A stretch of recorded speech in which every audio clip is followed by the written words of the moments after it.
The aroma of freshly brewed coffee filled my small, meticulously organized apartment, a comforting start to another ordinary Tuesday. My name is Eleanor Vance, and at 32, my life was a carefully constructed mosaic of independence. My career as a freelance graphic designer was thriving, my social calendar was comfortably full, and my biggest daily decision usually revolved around whether to tackle that last load of laundry or indulge in an extra chapter of my current book. Children, for me, were a distant, abstract concept, a future possibility I hadn't yet seriously considered. I was single, happily so, and the idea of being a mother was as remote as a trip to Mars. That morning, however, the universe decided to shatter my carefully cultivated serenity with a single, jarring phone call. I was just about to take my first sip of coffee, the steam warming my face, when my phone vibrated on the counter. An unknown number. I usually let those go to voicemail, but something compelled me to answer. "Hello?" I said, my voice bright with the morning's optimism. A stern, clipped voice on the other end cut through it like a knife. "Is this Eleanor Vance?" it demanded, without preamble. "Yes, this is she." "Miss Vance, this is Principal Sterling from Northwood Elementary. We have a serious situation here regarding your daughter, Lily." My hand, still holding the coffee mug, froze midway to my lips. Lily? My daughter? My mind raced, searching for a logical explanation. A wrong number, perhaps? A prank? I think you have the wrong person," I stammered, a bewildered frown creasing my forehead. "I don't have a daughter. I'm not a mother." The principal's voice grew colder, laced with an unmistakable edge of accusation.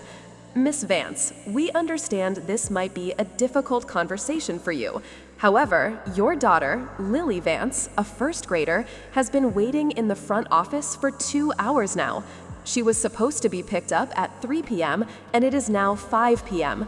We have attempted to reach you multiple times on the emergency contacts provided, but to no avail. This is highly irresponsible." Irresponsible? My blood began to prickle with a mixture of confusion and indignation. "Principal Sterling, I assure you there's a mistake, a very serious one. I am Eleanor Vance. I am single, I have no children, no daughter named Lily, no child at Northwood Elementary, or anywhere else for that matter." I gripped the phone tighter, my coffee forgotten. This wasn't just a wrong number. This was an unsettling, deeply personal invasion. The principal sighed, a sound heavy with exasperation. "Miss Vance, we have her enrollment forms right here, signed by you, listing you as the primary guardian. We have her medical records, her emergency contacts, all under your name and address. Are you truly denying your own child?" Denying my own child? The words hit me like a physical blow. The absurdity of it was staggering, but the principal's conviction was terrifyingly real. My heart began to pound, a frantic drum against my ribs. "I am not denying a child I don't have," I retorted, my voice rising. "This is insane. My name, my address? That's impossible. Someone has clearly used my identity. You need to check your records again. This is identity theft." Principal Sterling's tone softened slightly, but only to a patronizing level. "Miss Vance, we deal with parents who are overwhelmed or in denial often. We understand, but Lily is here. She's upset, and she needs to be picked up. If you do not come to the school immediately, we will have no choice but to contact Child Protective Services." Child Protective Services. The words echoed in my mind, a chilling pronouncement that sent a shiver down my spine. My carefully constructed life, my reputation, my peace of mind, all threatened by a phantom child and a bureaucratic nightmare. I felt a surge of cold dread, a primal fear of the unknown. This wasn't just an inconvenience, it felt like a trap, meticulously laid.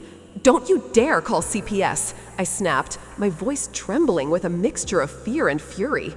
"I am telling you, I am not this child's mother. I will come to your school, Principal Sterling, but not to pick up a daughter I don't have. I'm coming to clear my name and find out who is behind this sick charade. I hung up, my hand shaking so violently I nearly dropped the phone.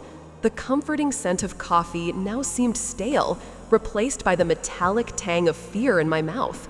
My apartment, usually a sanctuary, suddenly felt like a cage. I threw on the first decent clothes I could find, jeans, a dark sweater, my mind racing a mile a minute. Who would do this? Who would go to such elaborate lengths to connect me to a child I didn't know? My immediate thought was of Mark, my ex-boyfriend. Our breakup had been messy a year and a half ago, fueled by his pathological need for control and my refusal to be manipulated. He had always been vindictive, but this felt like a new, terrifying low. Driving to Northwood Elementary, my hands gripped the steering wheel so tightly my knuckles were white. Each street sign, each familiar landmark seemed to mock my unraveling sanity. The school, a sprawling brick building with a bright playground, looked innocent enough, but to me, it was a fortress holding a piece of my stolen identity hostage. I parked, took a deep, shaky breath, and walked towards the entrance, my heart hammering against my ribs. Inside, the school hummed with the quiet after-school echoes of children's laughter and distant announcements. The main office was brightly lit, but the atmosphere was anything but welcoming. A stern-faced woman with tightly pulled-back hair, presumably Principal Sterling, sat behind a large desk, flanked by another woman who looked like a school counselor. And there, perched on a small chair in the corner, was a little girl. She couldn't have been more than 6 or 7, with wide, tear-filled brown eyes and light brown hair tied in pigtails. She clutched a worn teddy bear, her lower lip trembling. Lily, the phantom daughter. My breath hitched. Despite the principal's insistence, a part of me had still clung to the hope that this was all a terrible misunderstanding, a clerical error. But seeing the child, so real, so vulnerable, shattered that fragile hope. This was a real little girl, clearly distressed, and somehow, inexplicably, she was linked to me. The principal stood, her gaze unwavering and accusatory. "Miss Vance, thank you for finally joining us. As you can see, Lily is quite upset." I ignored her, my eyes fixed on the child. There was no flicker of recognition in Lily's eyes, no childish rush towards me, just fear. I felt a pang of something akin to pity, but it was quickly overshadowed by a rising tide of panic. "Principal Sterling, with all due respect, this is not my daughter. I have never seen this child in my life." I tried to keep my voice steady, but it cracked on the last word. The school counselor, a woman with a softer demeanor, stepped forward. "Miss Vance, Lily has been telling us her mommy works from home on her computer and she draws beautiful pictures. She said her mommy sometimes forgets things, but always comes back for her." My work from home, my graphic design, my occasional absent-mindedness, it was eerily accurate. Too accurate. This wasn't just a random identity theft. This was someone who knew me, someone who knew details about my life. My mind immediately went back to Mark. He knew my habits, my apartment layout, my work schedule. He was the only one who could have fabricated such a convincing narrative. "I understand what she's saying," I insisted, turning back to the principal. "Someone has impersonated me. This is a serious crime. I need to see these enrollment forms you mentioned. I need to see the signature." Principal Sterling seemed to begrudgingly agree, sliding a thick folder across the desk. My hands trembled as I opened it. There it was, an enrollment form, filled out with my personal details, my address, my phone number, my emergency contact, my best friend Sarah, whose number I hadn't given out in years. And at the bottom, a signature, a crude, shaky approximation of my own. It wasn't perfect, but it was close enough to pass a cursory glance, especially if you weren't looking for a forgery. Then I saw the contact information for the child's father, Mark Donovan. My ex. My blood ran cold. This was it. The pieces clicked into place with a sickening thud. This wasn't just a prank. It was a calculated, malicious act of revenge. Mark was trying to ruin my life, to frame me for child abandonment, to to make me look like an unstable, irresponsible woman. But why? What could he possibly gain? Mark Donovan, I whispered, the name a bitter taste on my tongue. He's listed as the father. Principal Sterling nodded. Yes, Mr. Donovan was listed as the secondary contact. We tried him as well, but his number went straight to voicemail. Of course it did. Mark was too smart to get caught easily. He would have orchestrated this perfectly, disappearing once the trap was set. This is an elaborate setup, I stated, my voice now firm, devoid of its earlier panic. Mark Donovan is my ex-boyfriend. He is not the father of any child of mine, because I don't have any children. He's doing this to get back at me. The principal's expression remained skeptical. Ms. Vance, we cannot just take your word for it. The documentation is all here. Unless you can provide concrete evidence to the contrary, we must proceed as if you are Lily's mother. Concrete evidence. How do you prove a negative? How do you prove you haven't given birth, that you don't have a child, when someone has gone to such lengths to fabricate an entire identity for you? I felt a wave of despair wash over me. This was a nightmare, and I was trapped in it. I looked at Lily again, her small frame still trembling. She was a pawn in Mark's cruel game, an innocent victim. I couldn't abandon her, even if she wasn't mine. But I also couldn't claim her. The moral dilemma was agonizing. I need time, I said, my voice barely a whisper. I need to prove this. I need to contact my lawyer. In the meantime, what happens to Lily? Principal Sterling's gaze hardened. If you do not take responsibility, Miss Vance, we will have to contact Child Protective Services. It's school policy for abandoned children. The word abandoned stung, a branding iron pressing against my skin. I was being accused of the worst kind of neglect for a child I didn't even know. My internal struggle was immense. If I took Lily home, I would be implicitly accepting responsibility, giving Mark exactly what he wanted. If I didn't, an innocent child would be thrown into the system, and I would be branded a neglectful monster. I had to find a third way, a way to protect Lily and clear my name without falling into Mark's trap. All right, I said, a plan beginning to form in the chaotic storm of my mind. I will not take Lily home as her mother, but I will not let her be taken by CPS either. I will stay here, in this office, with her, until I can get my lawyer on the phone and we can sort this out. I will not leave her alone. Principal Sterling looked surprised, clearly not expecting this defiance. The school counselor, however, offered a small, sympathetic nod. For the next few hours, I sat in that sterile school office, a stranger to the little girl beside me, yet bound by an invisible, malicious thread. I called Sarah, my best friend, who was initially horrified and then quickly mobilized into action. She was a paralegal and had a network of legal contacts. I also called my own lawyer, Mr. Henderson, a no-nonsense family attorney who specialized in identity theft and complex domestic issues. Mr. Henderson was appalled. Eleanor, this is a clear case of criminal identity theft and harassment. Mark Donovan sounds like a truly dangerous individual. Do not sign anything. Do not admit to anything. Your priority now is to gather irrefutable proof that you are not Lily's mother and that Mark is behind this. He advised me to immediately go to a clinic for a DNA test, which, while not proving I wasn't the mother, would at least show I wasn't her mother.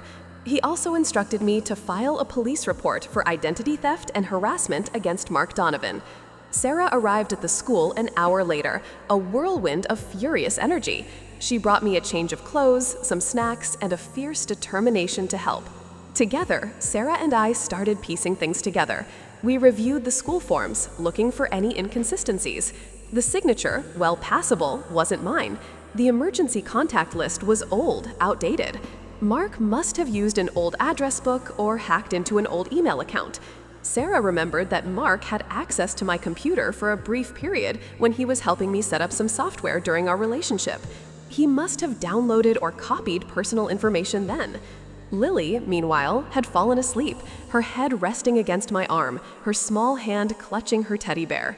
My heart ached for her. She was just a child, caught in a grown-up's vindictive game. The next morning, after a long, uncomfortable night on a hard office chair, I went to a walk-in clinic, accompanied by Sarah.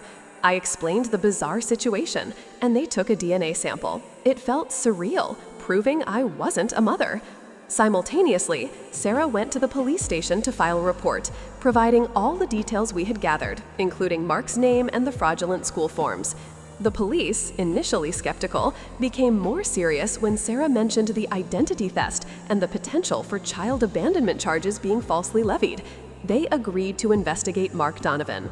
While we waited for the DNA results, which would take a few days, I had to figure out what to do with Lily. The school was adamant that she couldn't stay there indefinitely. CPS was still looming. Mr. Henderson suggested a temporary emergency foster placement, but the thought of Lily going into the system alone and confused tore at me. Despite everything, I felt a strange sense of responsibility towards this child who had been thrust into my life. She was an innocent. I couldn't let Mark's cruelty ruin her life too. It was then that Sarah had a brilliant, albeit risky, idea. "Eleanor," she said, her eyes gleaming with a determined glint, "what if we find Mark's actual ex, the mother of his real child, if he has one, or any other woman he's hurt? He's a serial manipulator. There has to be a pattern." We started digging. It wasn't easy. Mark was good at covering his tracks. But with a few online searches, some old social media profiles, and a bit of detective work, we found her.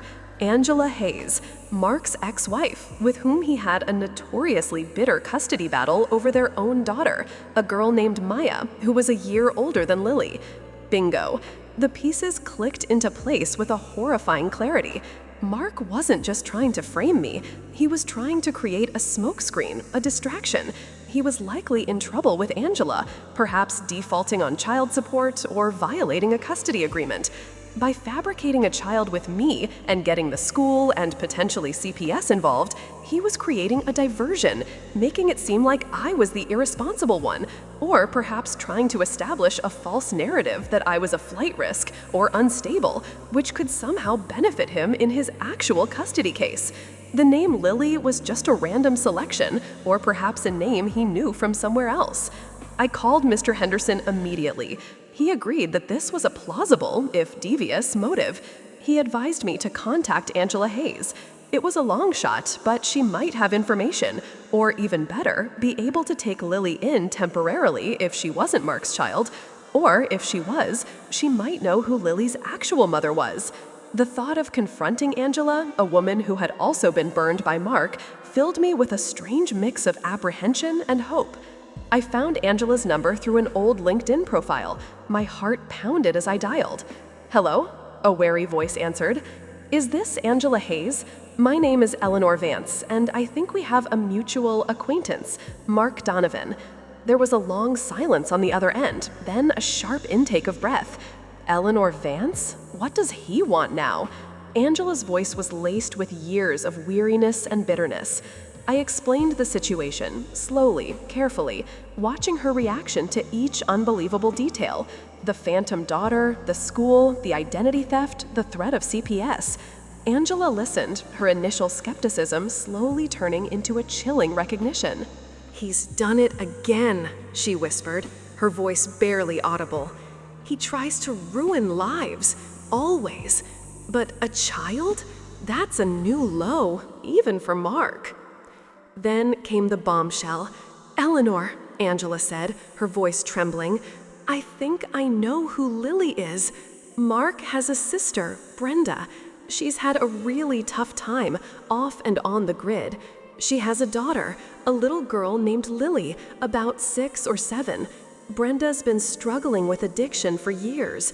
Mark sometimes takes Lily for a few days, then drops her off with whoever will take her, or sometimes just disappears her for a while when Brenda is in a bad way.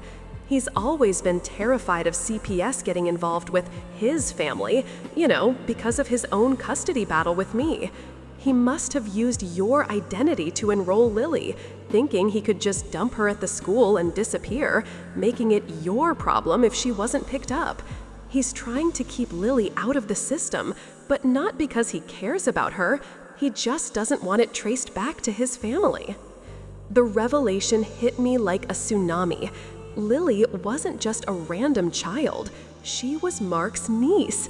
And he had used my identity not just for revenge, but to evade his own family's responsibilities, to protect his carefully curated image, and to punish me all at once. The depths of his depravity were truly astounding. "Angela," I said, my voice filled with a new kind of resolve, "we need to work together. We need to expose him, for Lily's sake and for ours."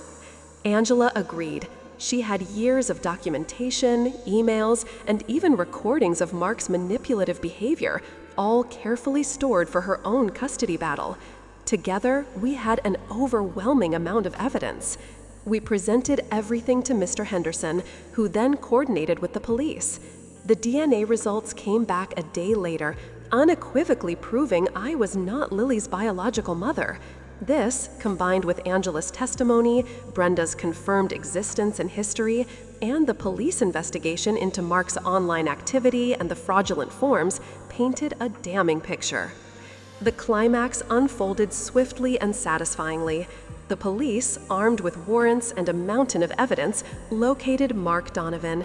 He was arrested on multiple charges, including identity theft, fraud, and endangerment of a minor. The school, upon seeing the irrefutable proof, was mortified. Principal Sterling issued a profuse apology, acknowledging their error in judgment and the trauma they had put me through. They pledged full cooperation in clearing my name and ensuring Lily's safety. Lily, the little girl who had inadvertently launched this nightmare, was placed in the temporary care of Angela, who, despite her own struggles with Mark, had a compassionate heart. Angela reached out to Brenda, Mark's sister, and with the help of social services, they began the long process of getting Brenda the help she needed and ensuring Lily had a stable home, either with her mother or with Angela, who expressed a willingness to take her in permanently. It was a complicated, messy situation, but at least Lily was safe, and Mark was finally facing justice. As for me, the experience left an indelible mark. My sense of security was shaken, but also fortified. I had faced a profound injustice, a direct assault on my identity and my peaceful life, and I had fought back. I had not only cleared my name, but had also helped an innocent child, and brought a manipulative, vindictive man to justice. The world no longer felt quite as safe, but I felt stronger, more resilient, and more aware of the hidden dangers that lurked beneath the surface of everyday life. Weeks later, my life began to settle back into a new normal. The legal proceedings against Mark were ongoing, but his fate was sealed. Lily was thriving with Angela, slowly healing from the instability of her young life. I received a heartfelt thank you from Angela, who told me I had saved not just Lily, but potentially Brenda too. My apartment still smelled of coffee, but now, when I took that first sip, I did so with a newfound appreciation for the quiet order of my life, a peace I had fought fiercely to reclaim. The phantom daughter had vanished, but the strength I found in fighting for her and for myself remained. And I knew, without a doubt, that I would never again take my serene, childless, independent life for granted.